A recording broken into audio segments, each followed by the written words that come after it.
श्रीमद् भगवद गीता के अध्याय 8 श्लोक 2 में दुर्योधन की मानसिकता का गहरा चित्रण है।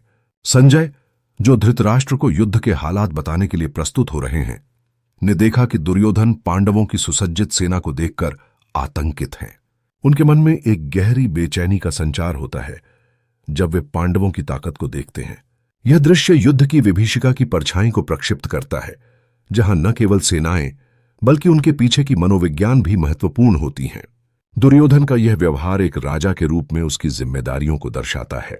जब वह अपने आचार्य द्रोणाचार्य के पास जाता है, वह केवल एक राजकुमार नहीं है बल्कि एक निर्णय लेने वाले नेता के तौर पर सोच रहा है। यह स्थिति दर्शाती है कि कैसे एक योद्धा को अपने नेताओं और गुरु की भावना की आवश्यकता होती है, खासकर तब जब वो खुद अनिश्चितता से घिरा हो।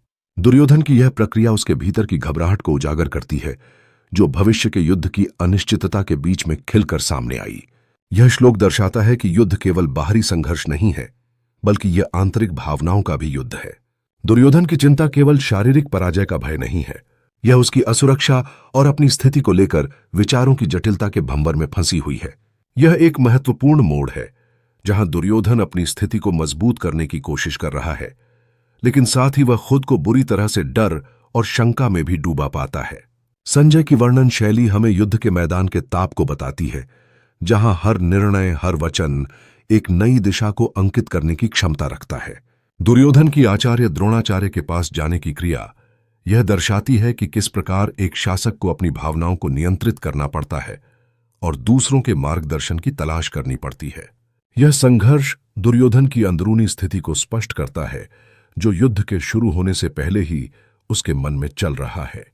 इस प्रकार गीता के इस श्लोक में एक ऐतिहासिक और व्यावहारिक दृष्टिकोण से दुर्योधन की मानसिकता की गहराई से पड़ताल की जाती है। यहां दुर्योधन के डर को समझने का कार्य बिछ गया है और यह दिखाता है कि किस प्रकार एक नायक और एक नेता दोनों ही अपने डर और चिंताओं का सामना करने का प्रयास करते हैं। यह खोज युद्ध की प्रेरणाओं और मर्म को प्रकट करती है और गीता के संदेश को और भी गहराई प्रदान करती है।